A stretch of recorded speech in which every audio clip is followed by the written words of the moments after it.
Okay, I've got my screen showing that the presentation will start in 60 seconds. I know we're live, so we'll give it another few seconds before I start. And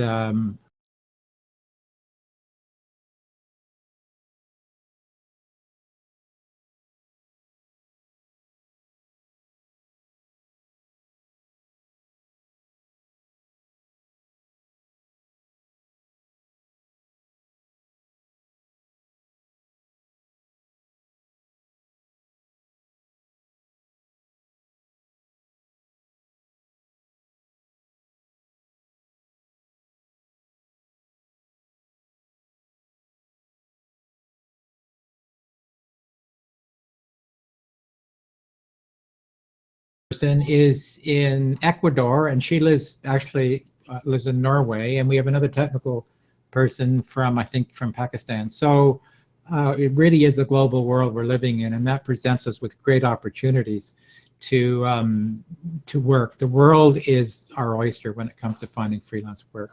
So let me, I'm going to give you a bit of my background, but let me move to a screen share for a moment, and we'll get started. Okay, so I've called this First Steps, Next Steps for freelance writers. So really this is for people who are just starting out their freelance writing careers, and for those who want to do a refresh. And so it's going to be a bit of both. And all the things I'm going to talk to you about today is that I would do if I was starting out or if I was doing a refresh. So even though some of the things may sound a little basic, they aren't. You need to do them all. A little bit of my background, I've been a freelance writer for, I'll just say, over 2 decades. And I make my living in a specific niche of writing, and I'm going to talk about finding a specialty in a few minutes. But basically, I'm a speechwriter. I have clients all over the world, and I like to say that my speeches have been delivered on every continent in the world except Antarctica. And of course, in the end, they aren't my speeches. I may have written them, but they are my client speeches. I do other things too. I teach at the university. I have online courses. I give in-person courses. I sell product. And so I have a number of streams of income. And that's what I want to talk to you about today too. You need to sort of multitask. The other general thing I want to say to you about making a living as a freelance writer is that you really need to concentrate on the business end. I am going to assume you're all pretty competent writers. And if you aren't, that's another issue and you need to get some more training. But I'm going to assume you're pretty competent writers. And your weakness is probably marketing. It's the weakness for all freelancers. It's the marketing end, not the writing end.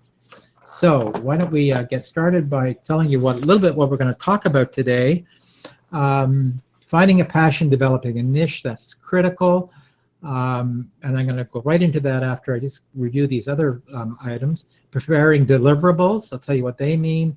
Your elevator speech, the strategies you use for marketing, and I want to finish off with a bit of chat about money, because in the end, we have to make a living. So let's start with finding a passion, developing a niche. This is incredibly important. You know, what gives you meaning in life, and why should you have a passion when it comes to writing, and why do you have to develop a specialty, which you do. So I know, for example, that I could never write brochures for a living. I often say I prefer to off myself in the public square before I'd ever write another brochure. So writing brochures doesn't give me meaning. Writing speeches, putting words in people's mouths, does. So I have found a niche that will hold my interest over the long haul, and that's why I've been a speechwriter for 20 plus years. So it's really important that you find out what your passion when it comes to writing is all about, and what sort of niche you want to fill. And we'll dig a little deeper in that in a moment. There's another reason to have a passion and to develop a niche. That's because if you have that passion, your client knows you've got it. And I'm going to talk about that later, why it's so important that your client really knows that you like what you do. It sounds counterintuitive. You would think it's more about the what, but it really is more about the why. And we'll talk about that later. The other thing about developing your own niche, your own specialty, is that you make more money. You are seen as the expert and you just make more money. I've tried being a generalist, doing a bit of everything, and I didn't make nearly as much money. So you really have to think about specializing. Okay, so what if you say to me, well, I'm just starting out. How do I find out what my passion is for writing? What services I'm going to offer? Well, I would approach it one of two ways. And I'll give you an example.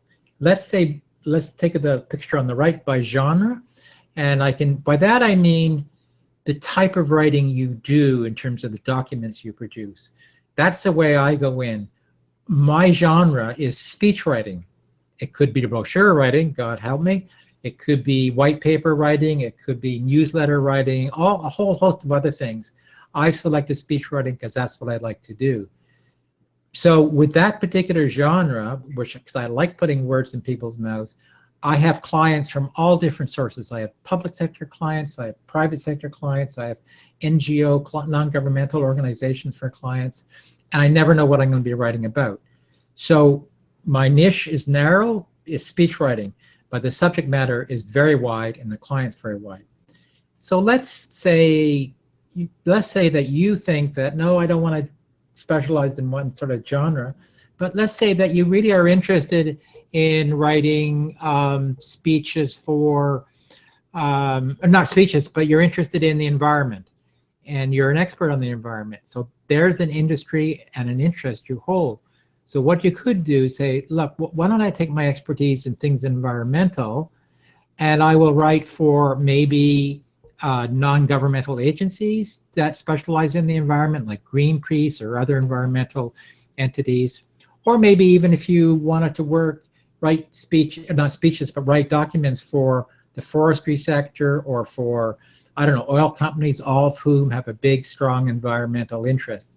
So in that case, if you choose your specialty by industry or interest, you would write all sorts of different types of documents. You could be a speechwriter, you could provide brochures, you could provide white papers, you could write annual reports, but for that one narrow segment of the industry, in this case, the environment. So if you see what I mean, either pick by genre, the type of writing, type of document, and then you can write for anybody on any subject, or by interest, narrow it down to the interest you want to write for, and then write any type of document. So that should get you started if you're really stuck about where you want to go next. All right, let's talk about deliverables. Now this will be really basic for some of you, but trust me, if they still are, even in this social media age we're in, an online age, these are remain important. So what are the deliverables? Okay, they are business cards, resumes, and testimonials, and work samples. So let's just go over that as quickly as we can. So business cards, why are they important? Well, the irony is that I know of no case having a business card where it's got me work. A business card will not get you work, but it can lose you work. So imagine you are at a networking event and someone says, do you have your business card with you? And you say, no, actually I forgot it. So let's say you are a very interesting person to that person you met, and he goes home or she goes home and says, you know, that Colin character was really interesting. I want to talk to him again. How do I get a hold of him? I don't have his business card. So I know there's some of you in the audience who have business cards and you've forgotten them at home. And I know that's happened to me. So a business card is more important in their absence than in their presence. It's just really important to have them with you at all times. The next question is, what are you going to put on your business cards? All right, there's some do's and don'ts. So do labels work on a business card? In other words, if I put on my business card, speechwriter, that's a pretty good label because everyone gets what I do. I put on my business card, speech writing and training, and people get what I do.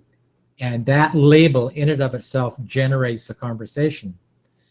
But there are some other labels that don't work quite as well. So let's say you put on technical writer. Well, does anyone really get what technical writers do? I mean, most of us tend to think about technical writers, they specialize in writing computer manuals. Well, technical writing is much broader than that. So if you are a technical writer, I think you then need to put technical writer specializing in, I don't know, writing plain language science stories. You have to specify when you've got a label that's not easily understood. Even an editor, if your specialty is editing, most people think they know what an editor is, but in fact they don't, because editors come in all shapes and sizes. There are copy editors, or content editors, or style editors. There's editors who specialize in different types of books. So again, if you put editor, then I would put a tagline specializing in editing children's books, for example. See what I mean? When you hand out your business card, you want people to get right away what it is that you do. Subsequent to that, at a networking event, when you hand out your business card, really, they have to get what you do right away and what pain you are relieving for them and for whom you're going to relieve that pain. And I'm going to get to that later on. So just remember, you have to have a business card. It's more important to have a business card just with, you know, your name and contact information. That's better than nothing. But make sure that you have it with you. And one thing I wouldn't put, though, is freelance writer, because freelance writer tends to be a bit of synonymous with an unemployed writer. So I wouldn't do that. But other than that, just have it. Resumes and testimonials. The slide should change in a minute. And this course, or this webinar today, is not about resumes. It's about, but nonetheless, you're going to need them. This is not a resume writing webinar, but I would say this to you. Well, first of all, even if you're freelancing, you're going to need it, because often a potential client would ask for your resume. And the only decision you would need to make, other than you have to have it, is should it be a chronological resume or a functional resume. And I'm not going to get into chapter and verse on that, but just to say that generally speaking, if you're sort of between, you know, 25 and 45, most people would do a chronological resume. That is, it itemizes what you've done where over time by date. If you're very, you know, if you're under 25 and don't have a lot of either job experience or writing experience, or if you're over 45 and have a ton of it, I would go, a ton of experience, I would tend to go with a functional resume, because a functional resume tends to concentrate on your skills, and a chronological tends to concentrate on your on the dates of when you've done things. So now I'm much older, so I have a functional resume. I don't particularly want to know people to know when I went to university, that sort of stuff. Here's an important one for your deliverables, and that's testimonials. One of my favorite writers is Bob Bly, who's a copywriter, and he's written a ton of books, including a book called Secrets of a Freelance Writer. I think it's still in print. He's done numbers of versions for it. Now, Bob doesn't say, no, I'm saying nice things about him. I'm not connected to him, and I don't get paid for saying nice things about him. But testimonials are really like advanced references. And so Bob in his book explains how to get it. Simply put, it is this. You can write former employers or clients and say, now that we finished working together, I'm wondering if you would mind making a few comments on your experience working with me. And it's dead easy to do. It's even easier now in the age of email. It used to be when we did snail mail, you would actually, you know, send out a letter with 2 copies so they can just, you know, write in a few lines that of saying nice things about you. The remarkable thing is about asking for testimonials is that you rarely get turned down. So now a testimonial request would be an email saying, Dear John, now that we finished this project, I'm wondering if you would mind saying a few things. It doesn't have to be long. What you like about my services, 1 or 2 lines. Now here's the key part about a testimonial for it to work, is that they have to be willing to agree that you can use their name and hopefully their title and the company name. If it's anonymous, it doesn't mean anything. But if there's a name and a company or a job title, attached to that testimonial, then it has a lot of work. So I get great testimonials just by asking. One of my favorite ones was 3 words. It was the speech. It was in quotes. The speech was perfect. ... Close quote. And then it was a senior bureaucrat, and I could use her name and her title and the ministry she worked for. So that was a wonderful testimonial. So that testimonials are easy to get and should be part of the package of materials that make up your deliverables. Okay, so you put all these together and into a portfolio. So your portfolio, what is it made up of?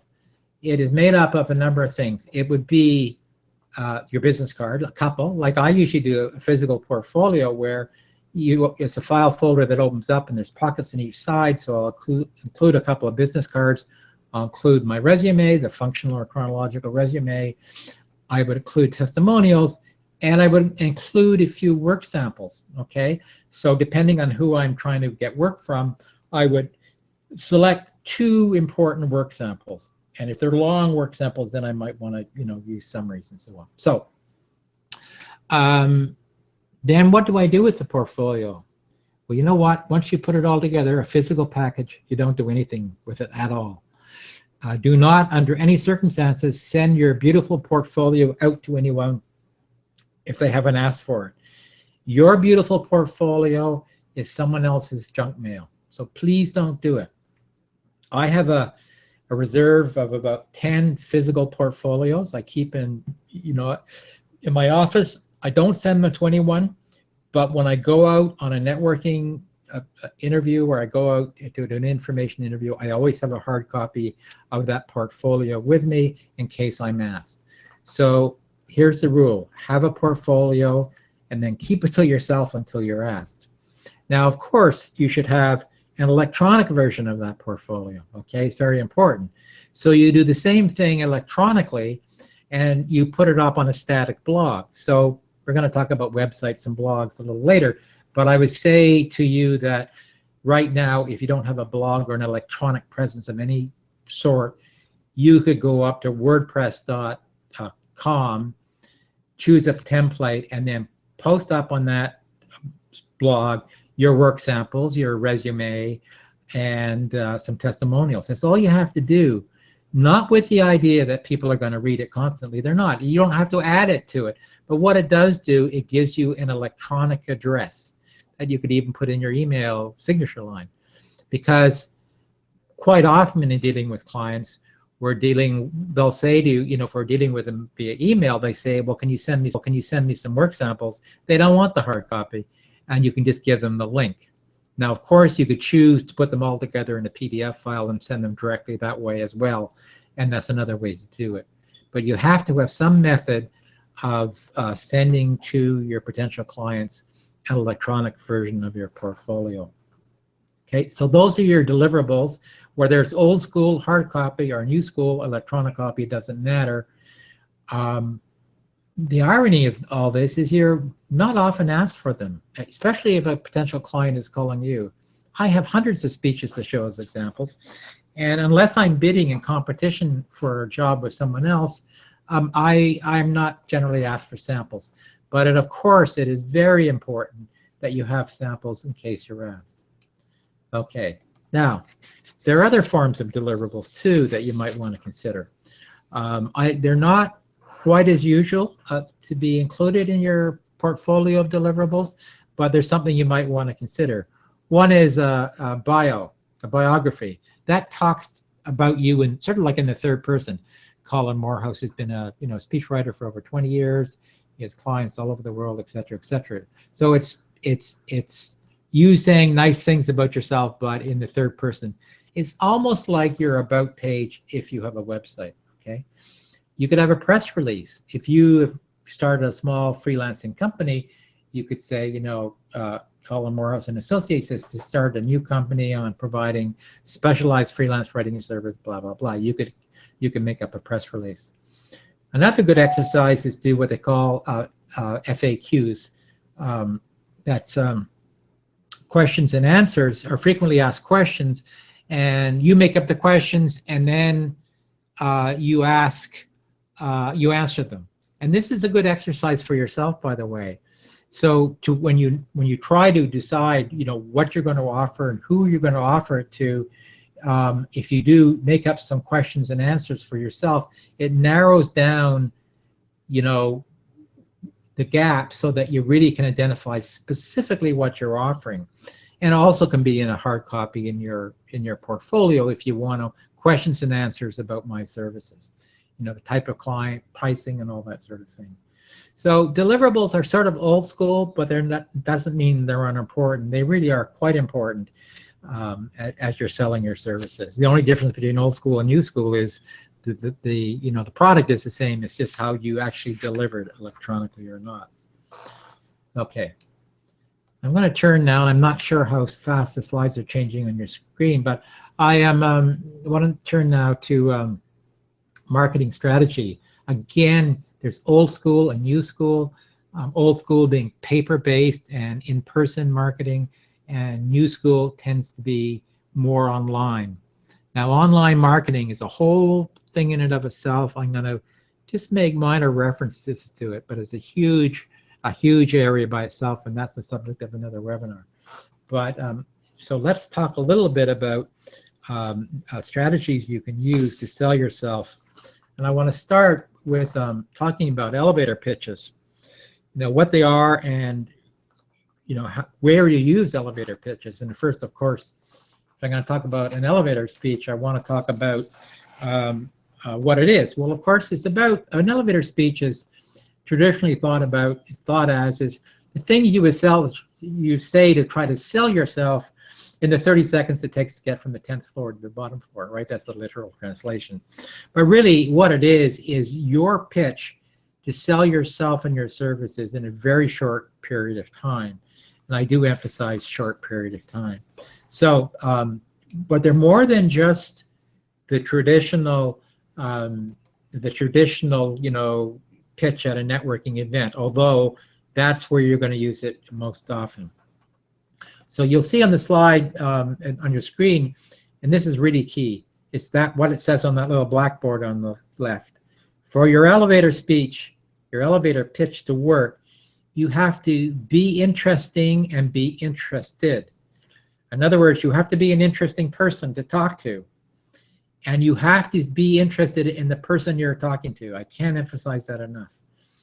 To be an interesting person to other people, it goes back to do you have a passion or not.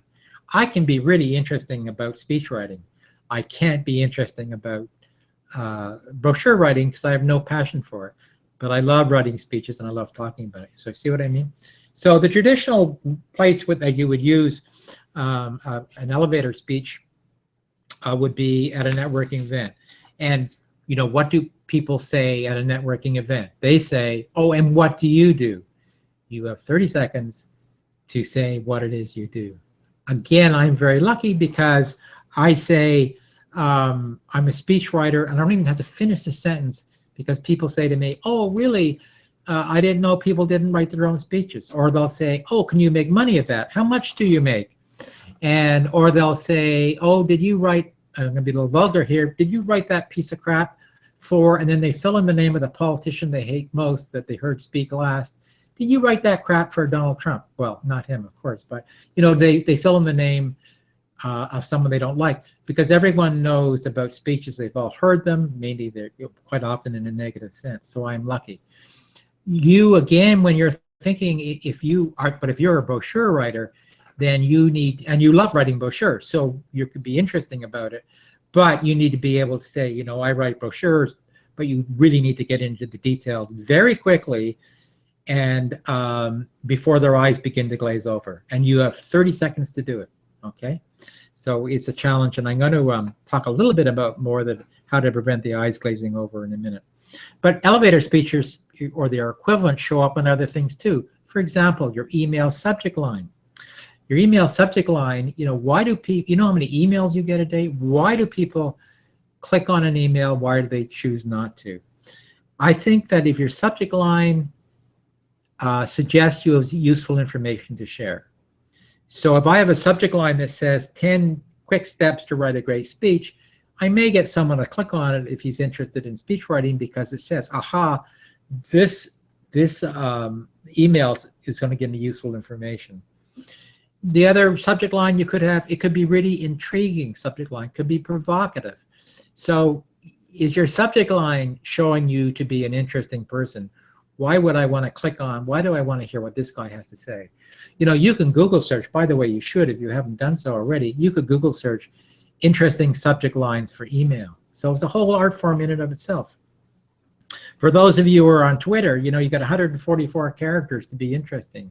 Can you describe what you do in 144 characters? It's a very good discipline. You know, when I write a speech now, and I've got to nail down what is the essential messaging, I think about, well, if I was going to Twitter the subject, you know, what's the subject? What's the main message of the speech? Is a very good discipline to narrow it down to 144 characters. I want to reference another writer, a fellow called Daniel Pink. He doesn't know I'm saying nice things about him, and no, I'm not associated with him in any way.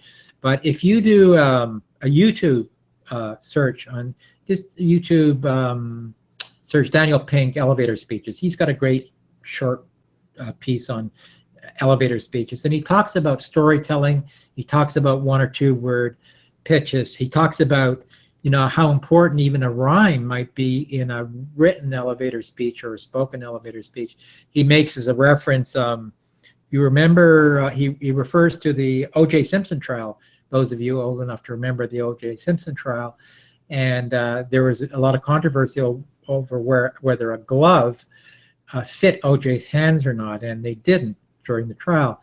And at the very end of the summing up, Johnny Cochran, his defense lawyer, said, if it doesn't fit, you have to acquit. Well, that rhyming tagline, you know, everyone remembers, you know, 15, 20 years later. So it is amazing how even little things like rhyming or asking a question in an elevator pitch. Again, you got to be careful. It can't come across as smart-assy or too cute by half, but he referenced, Daniel Pink again, referenced Ronald Reagan saying when he's running against Jimmy Carter, he didn't say, you're not better off now than you were 4 years ago. He posed it as a question. Are you better off than you were 4 years ago?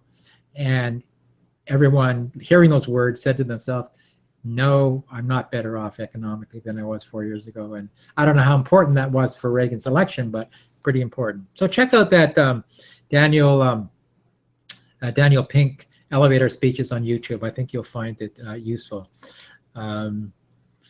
Everything you do in an elevator speech or everything you do in any of your marketing strategies, here's the critical part. It's not to make a sale. A pitch is not to sell something to somebody right now. It's basically what you want to do is develop ongoing conversations with potential clients.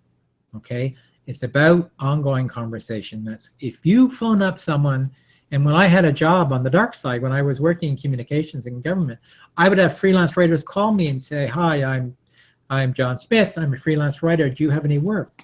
Well, what are the chances are that I would have work for anyone at that particular moment in time? But if he had said to me, hi, I'm John Smith and I'm a freelance writer and I write in the area of the company that you're representing or the government department, can I come in and pick your brain on a few things? I might much more likely to be interested in talking to this guy, all right? So remember, all your networking, including elevator speeches, is about conversations. And I'm going to reiterate that again. You'll find me repeating myself because it's really important. There's some things that are so important, and it's not about making sales. It's about developing ongoing conversations so that sales are a result. I talked a little bit about this when I was talking at the beginning about finding a passion and having a niche, and also about on the business cards. You want to give the impression that you can do two things. One, you solve a problem and you relieve someone's pain. So, for example, if I was pitching you as a freelance writer, and we did that a bit actually with the advertising for this webinar, what do freelance writers struggle with? They want to make more money, and they want more and better paying clients. So, so my pitch to you is to relieve the pain. I help freelance writers find more work and better paying clients. That speaks to the needs and wants of 90% of freelance writers who are always struggling about finding more clients and better paying clients, and me too over the years as well. The other is the why question. It is important that your client knows what you do, of course, but it is equally important at a more subliminal level that he knows why you're doing it. Because if he knows the why of what you're doing, that passion part, then again it gets to that enthusiasm thing where it's infectious. And I'll give you a perfect example from my own life, my own work life. About 15 years ago, the head of a very large international shipping company was looking for a speechwriter. And he found me through my website, I think, or word of mouth. And he called me in for an interview. But he also interviewed two other writers. They were both script writers. They wrote scripts for Hollywood movies and television. And I didn't. I wrote speeches specifically, but he wanted to listen to them because script writers also clearly are writing for the year. So I got the job, and months later, after we'd finished the work, I said, just out of curiosity, why did you hire me and not the script writers, who were probably equally good writers as I was, as for writing for the year? And he said, because you were so enthusiastic about why you do what you do, about speech writing. He said, you went on about, you were so passionate about it that I thought that you would bring your passion for what you do to my company. And of course, that was absolutely true. And that's what sold him. He knew I could write speeches. I had a track record, but so did the script writers. But he could hear in my voice, that's why he does it. I want this guy.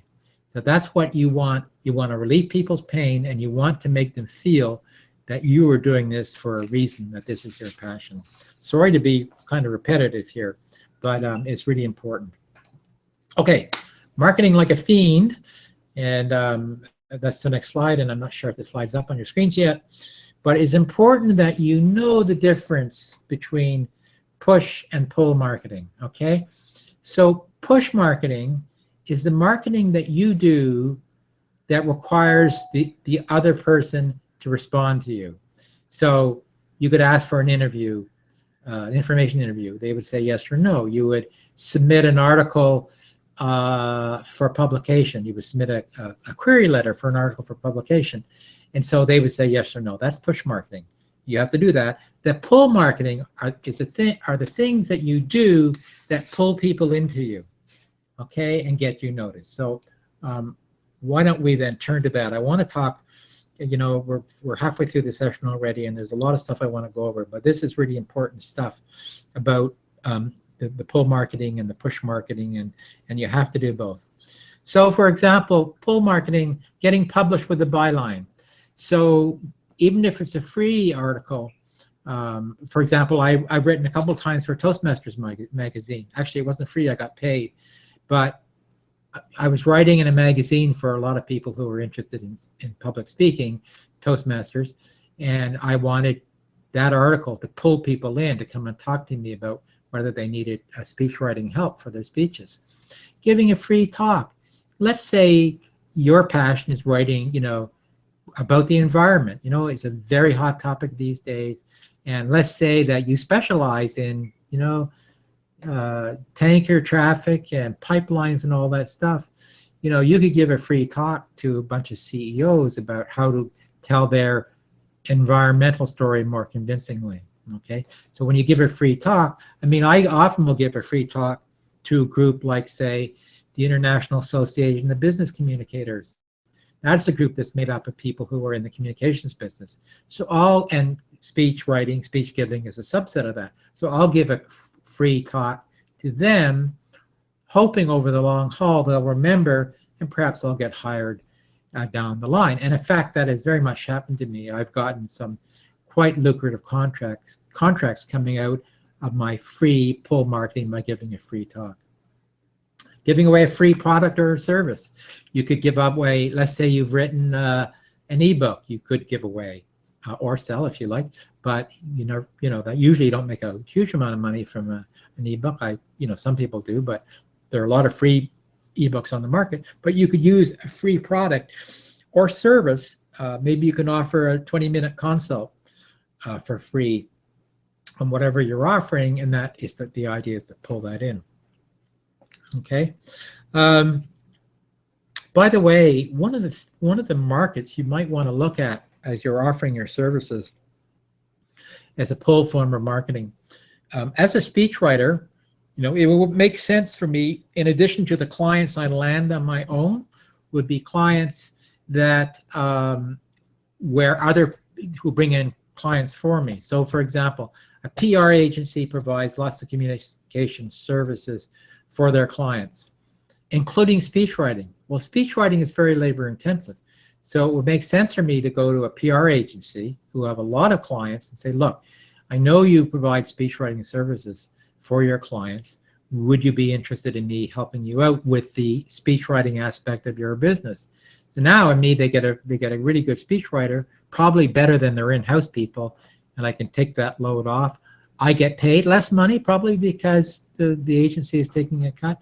But there are things like that. There are all sorts of areas where you can, exert pull marketing or push marketing. If you live in a bigger city and there's lots of events going on, what are the conferences going on in your town?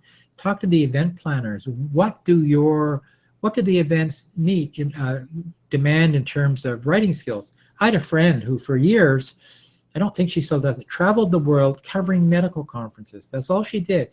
She traveled the world. She wrote up medical conferences for her clients. She lived mainly out of the hotel rooms at night. She didn't get to tour the cities a lot, but she specialized in doing that. So it's amazing. So think about all these possible sources that you can use as potential places to find money, and find clients. By the way, one of the things I always look at, and you probably don't do it very much yourself, but because most people think it's boring. If you're in a big city, your city probably has a business newspaper. It comes out weekly, and here in Vancouver, it's called Business in Vancouver. I've subscribed to it for years. I get to know what's going on in town. I get to know what networking events are going on in town. It is just, I could develop a whole marketing strategy out of one newspaper. So, and even if you don't have a business newspaper in your city, you certainly there's always a business section in a newspaper. It gives you a ton of information about what's going on business-wise in your city. Okay, a little more on networking, and I'm going to spend a bit of time on this because, and I know I'm going quickly, good thing this is being taped, and it's about further networking on and pushing and pulling it, and how to build your network. The first thing I think is really important, both if you're just starting out, if you're trying to do a reboot, is to join 2 associations, at least. One association I would join would be an association that that has as its members, some of you. So for example, I mentioned IABC. They're made up of business communicators. Some are freelancers, some are full-time, and all of them, and many of them in communications, and many of them are writers. So in my case, IABC would be a great association to hang out with because it's like-minded people.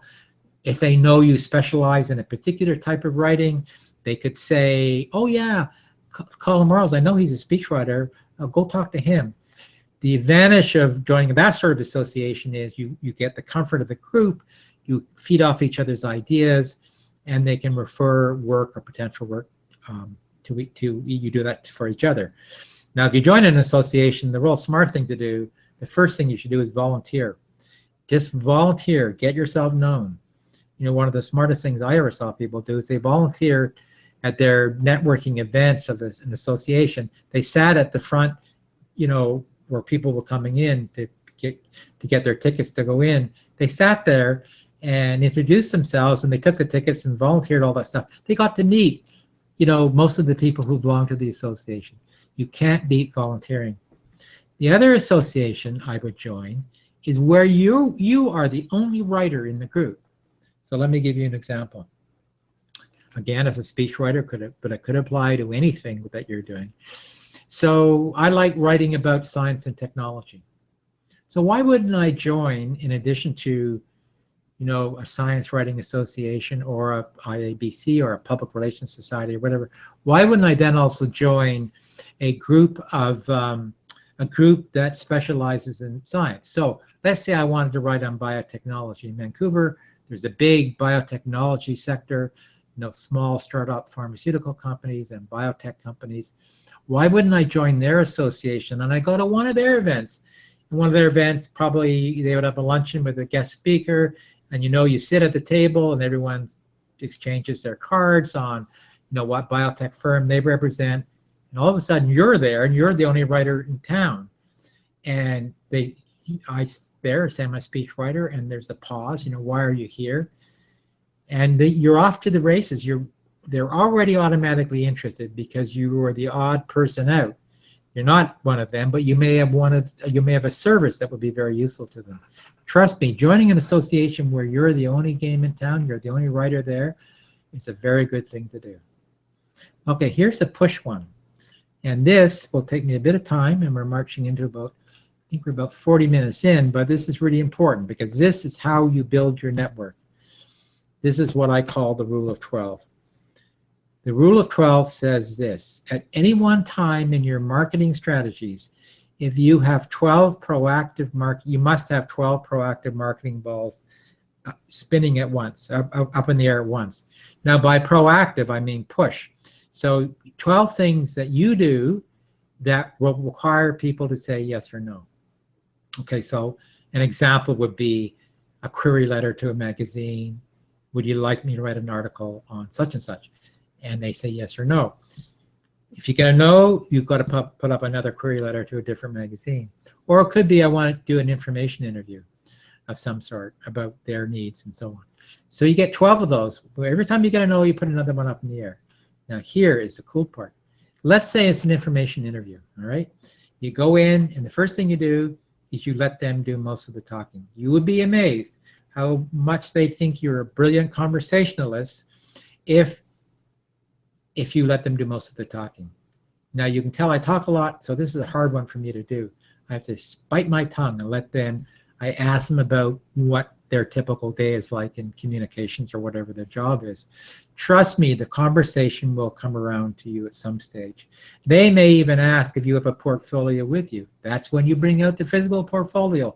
You don't give them to them at all unless they ask, okay? But here is the key part. So you have an interesting conversation. You know you are an interesting person because you're doing what you love, and you're interested in what they're doing because you ask about them. And by the way, very few people ask about their day, so be different than ask about their day. So then, at the end of the meeting, you ask them two things. You ask them, is there anyone else you should talk to in their circle, in their contact list? So what you are doing, in effect, is leveraging their contact list. So you say to, is there anyone else to talk to? And they may say, yeah, go talk to Bill Bixby and John Smith. Now it's important, if they say that to you and they give you the contact information, you have to follow up, because unbeknownst to you, perhaps your initial contact will have already emailed, oh, I was just talking to Colin Morehouse and he has some great ideas. I've suggested he contact you, expect his call or his email. And you may not even know he's done that, but what if he has done it or she has done it and you haven't followed up? That embarrasses your first contact, and it also embarrasses yourself for being unprofessional. It's just a bad thing. So once you're in this game, you got to follow through. So then you do the same thing with the next two people you interview. You do the same thing. You ask about their day. You bring a portfolio. In case they ask for it, you be interested and interesting. And at the end of which you say, is there anyone else I might talk to? Well, you can see the exponential math at work here. If every time you talk to someone, you get 2 more names, that begets 4 more names, that begets 16 more names. You see would have a very large network because you are leveraging their contact list. Okay. The other thing you do on the push side is for that original contact and with everyone else you contact, you ask permission to keep in touch. You say, do you mind if I keep in touch with you from time to time? And they always say yes. When they say yes, you don't abuse it, because you got to remember there's a fine line between, and it's sometimes very hard to know when you're crossing it, between getting in people's faces and getting in people's heads. You want to get in their heads so they think about you when they've got work, but not in their faces to the extent that they think you're stalking them. So asking, if they give you permission to keep in touch, that helps. But then you can't keep in touch every week. Every maybe 6 weeks or so, every 2 months, just drop them a line, say, hi, how are you doing? Send them something useful. Keep in touch that way. And sometimes it's really hard to know. I mean, just a couple of weeks ago, I had a great information interview with a company that I really wanted to work with. And they were very enthused about what I brought to the table. And we kept in touch a little bit by email. I did all the things I've told you to do. And now it's gone silent. And I've done one more follow-up, and now it's been met with silence. There could be a dozen reasons why it's silence. They have other things on their plate. It's not all about you. And so now I've got to hang back and I've got to make a decision. When is the next contact I make to be in their face or not in their face, okay? And I don't ever want to be in anyone's face. So it's tricky, but follow the rule of 12, get more contacts every time you have a meeting with someone, ask permission to keep in touch. Now, I just wanted to say one thing about social media, and that is, again, there's a whole other subject on its own. I do use social media. I use Twitter. I use LinkedIn, but there's others. There's Facebook. There's SlideShare. There's Instagram. There's all sorts of sources. Unless you're really heavily into it now, be careful not to get distracted by bright, shiny objects. You can use social media, but like all of the types of marketing, it has to be more about giving than getting. So if I was starting out in social media, I would just pick one or two. You can't become an expert in them all. I would take a course at the university on effective social media use, and just choose one like LinkedIn or perhaps Twitter. Now, one word of warning: if you're already on social media from a personal point of view, on things like Facebook and so on, we've got elections going on both sides of the border. Here in Canada, a number of candidates have had to drop out of their electioneering because they said silly things in their past about what they think about, they've been less than discreet. So be very discreet, because trust me, if you said outrageous things on social media that may have a detrimental effect on your possibility of getting work, you've got to ask yourself, do I want to keep those up there? Because they'll find you. So social media is a pull form of marketing by giving things away. So I'll use Twitter to bring people to a webinar like this. Okay. Sometimes I'll use it after I've got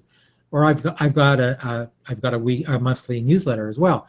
So I'll give a lot of stuff away free. Somewhere in there I'm selling something too, but you have to use it judiciously. And I won't go more about social media now, because that's a whole other subject. Maybe I'll do that on an advanced freelance writing. Okay.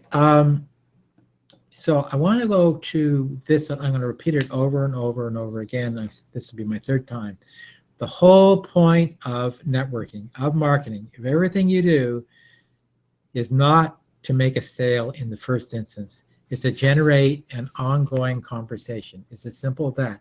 If you generate ongoing conversations and develop an ongoing relationship with business people, you will get work, I promise you. If you do hard sell, direct pitches, you won't. It's as simple as that. It takes patience, especially when you're hungry and you got bills to pay. So if you're just starting out, your marketing activity will take some time. Okay. I want to now move to money. Be the last thing I'm going to do before maybe we take a few questions and finish up. So let's talk about money a little bit. You know, one of the things you have to do is do the math. I'm going to use very rough figures here, but most people who work 9 to 5, weekends off, 2 weeks vacation, they're working roughly 2,000 hours a year. Okay, so if you got 2,000 billable hours of work a year, freelance work a year, and you wanted to make $100,000 a year gross, you could charge $50 an hour. But you can't work 8 hours a day. You won't get 2,000 billable hours a year. I promise you, you won't. Not as an individual entrepreneur. So can't do that. You will not get 2,000 billable hours, and even if you did, you would burn out. So let's say you say, all right, I can get 1,000 billable hours a year. Based on a 5-day week, that's still writing, 20 hours a week. So even 1,000 is ambitious. Now, if you want to make $100,000 a year and you're doing 1,000 billable hours, to make that 100K, you now have to charge $100 an hour. So you have to do the math about, what do you have to make a year to pay the bills, and how much would you like to make, and then say, all right, this is going to be my minimum hourly wage, which raises the question: do you bill by the hour, the day, or the project? I would say you bill by the hour in your head, and not to your client. Clients are a little nervous about billing by the hour because they think they could easily get hours that are packed on unnecessary. So usually with a new client, what I'll do is I'll do a project cost. And I'll say it'll cost you, if it's a new client, let's say it's his first speech, I'll say this speech will cost you no less than $4,000, no more than $6,000. For me, that gives me a bit of protection at the low end, because if it's a really needy client who wants to micromanage every word, at least I know I'm getting a reasonable amount of money. It protects the client at the upper end because it allows him to say, all right, this job is not going to cost any more than $6,000. Now, some clients, government clients, business clients, they might ask, what's your daily rate? And that's fine too. You could say whatever your daily rate is. But generally speaking, I don't give an hourly rate, although I do the math in my head. So I know if it's going to take me 20 hours to write a 20-minute speech, I know how much I need to bill by the hour to make that 4,000. So I do the by the hour tally in my head, and I talk to clients about project costs or daily costs. Do you need a contract? Again, it depends. If it's a brand new client, absolutely, especially if it's a brand new client that's a small outfit.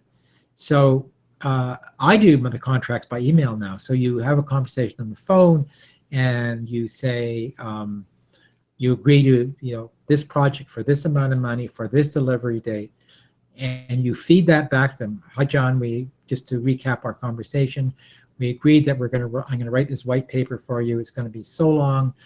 I'll deliver a first draft by such and such a day, a final draft by such and such a day, and for that the bill will be whatever amount of money.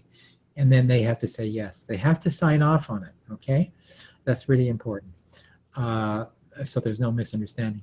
Big companies, not so much of a worry. I have contracts with big companies. I never worry about a contract as much. But for smaller outfits or outfits I don't know about, or if they say I don't have much money, that really gets mine. Usually if a potential client says I don't have much money, believe them, they don't. Finally, this whole aspect of writing for free. Don't do it unless writing for free can be a good marketing thing. So although in the case of Toastmasters, they paid me, if I'm going to do a marketing thing like a guest blog, I don't expect to get paid for that. I'm writing for free because it's going to pull work into me, hopefully. Okay. Never, ever, ever, and I'll hunt you down if you do, write for free for a profit, an organization that makes money. Do not do it. Don't. They say, oh, well, we'd like to try you out. Write on spec. You are crazy. Never write on spec. I know not everyone agrees with me. Where I would write for free, sort of on spec, is if I didn't have some sample work. Okay. And so let's say I didn't have any sample speeches. I do, of course, but let's say I didn't. I better get some samples, and I might go to a nonprofit then and say, look, I'm an experienced writer. I'm venturing into speech writing. Could I write some speeches for your board of directors, like say the head of the board of directors, say the chair, for when he goes out and does volunteer work for whatever that charity or nonprofit is. That's perfectly legitimate, and then you have samples. By the way, I know a lot of you have questions, so we're going to our backup person is going to let me know what those are. So in a few minutes, so I'm going to try to get to those. So I will try to get to your questions in a few minutes. So write for free only when it is your advantage to write for free as a marketing tool. But please do not write for free for a profit organization and they just want to try you out. They'll be trying a lot of people out, okay? Okay, so finally, do not undercharge. If you start low, like if you start at $20 an hour, and I promise you that you will regret it. It is very hard to go from low to high. Do not undercharge. Consider what your minimum charge should be and go from there, and then add money. Do not go $20 an hour job, certainly if you're in North America, because going from $20 to $25 an hour is actually a big jump, but it's not a big jump in money. It's just a big jump in percentage-wise. You need to be starting, for whatever area you're in, at a substantial amount that you can live with yourself, okay? Do not undercharge. Your clients won't respect you. They'll just think you're cheap and therefore not very good. You won't respect you, and you'll have trouble paying the bills. And I will know if you do the $20 an hour thing. Okay, one final thing, and then I just want to review these. So very briefly, but a few final thoughts about money and markets. And it is this, and these items are, the subject of an entirely different webinar, but we're already almost an hour in. I want to talk about commodification a little bit. To the extent that the type of product you provide is a commodity that anyone can do in any part of the world, the less money you would make, okay? So there are wonderful writers in countries all around the world, doesn't matter where they are, who can write cheaper than you. So you do not want to do documents where the type of thing you do can be commodified. It's very hard to commodify a speech because I really need to know the internal culture and politics of an organization to write a speech. So it's very hard for someone who doesn't know that company to rip me off and underbid me. You can't, because I know the company. So think about the type of products you offer and whether anyone can do them, or whether the type of client you're going after is so specialized that not anyone can go after them. On the matter of scalability, again, I don't want to go into detail about this, but basically, if you do a one-off annual report for a company, that's it. You get paid for it once, that's great. But that's not a very effective way to use your services. But what if you said to your client, they said, right, I've written your annual report, I know all about your company. Why don't I do a white paper on a certain section of this report? All right, why don't I start a blog post for you? So scalability basically is taking your same knowledge and repackaging it and selling it again and again. For me, for example, I have a online speech writing course, and I'm going to talk about that in a little while, but an online speech writing course. And so although with every new set of students, I have to pay attention to their background and their needs, the basic course is already done. I don't have to redo it. I've got an ebook for sale. I don't have to redo it all the time. So you have to look at scalability. Are there some things that you offer that are scalable and provide you with multiple streams of income, okay? So my income comes, for example, from my speech writing, from my online speech course, from my product I sell via my website, from my teaching in person, and from giving courses to corporate clients. So I try to, have a whole bunch of things going on at the same time. Some of them are one-off and some of them are scalable. But you need to be multitasking, multi-streaming your work. So here's the rule about marketing. If you are too busy, you aren't charging enough. Trust me. If you're too busy, you aren't charging enough. I had one friend who was making $40 an hour, and she was working, 80 hours a week, killing herself. And I said, "You're crazy. Just double your rates." And she did. She went, and usually you can't double your rates, but she was so busy and so good. She did double. So she went from 40 to 80. She still worked, because she's a workaholic, she still worked 80 hours a week, but she was making a heck of a lot more money. And the other thing about this, of course, so if you're too busy, you're not charging enough. And if you're not making enough money, you aren't marketing enough, which is what this course is all about. And finally, remember, don't blink in the dark, meaning you know what you can do, okay? You know what you can do, but if you don't tell anybody about what you can do, how will they know that you can do it? So far too many freelancers are really good at what they do, and they can provide a whole slew of good services, but they don't go out and let people know that they can do it. So they blink in the dark. And so don't blink in the dark, okay? Blink where everyone can see you blinking. And then finally, you've heard this before, but it's so true. In fact, it's probably one of the most important cliches. Cliche is nothing more than a truth that's repeated lots of times. Is people work with people they like and trust. It is simple than that. Being a great writer is important. Being someone that they think that they can work with and trust is even more important. So are you likable? Are you trustworthy? Look in the mirror. And so that's really important. That's part of your freelancing thing. Now, before I have an offer to make to you, I am going to see if there are any questions outstanding. So I wonder if I can ask Mike, or I'm just checking online here. Okay. Someone still asked, not good with elevator speeches, does it actually work? And of course, it will depend. Yes, it does. If you think of an elevator speech, again, not as something that you've got to make a sale right then and there. Basically, if your elevator speech is interesting enough in that 30 seconds, such that they say to you, "Oh, that's interesting, tell me more," then that's what you want to happen. So that's all you want your elevator speech, and everything you do is to generate that conversation. Do we need to include some previous writing in the portfolio? Yes, that's your work samples, okay? That's your work samples, so probably a good idea. If you have none, you need to be that's not the end of the deal for a portfolio, but just remember at some stage, someone's going to ask you for writing samples. So you best get some. And if you have no writing samples at this stage, that's where you can do the volunteer work for free, go do a bit of writing for a not-for-profit. Okay, so you have a few writing samples.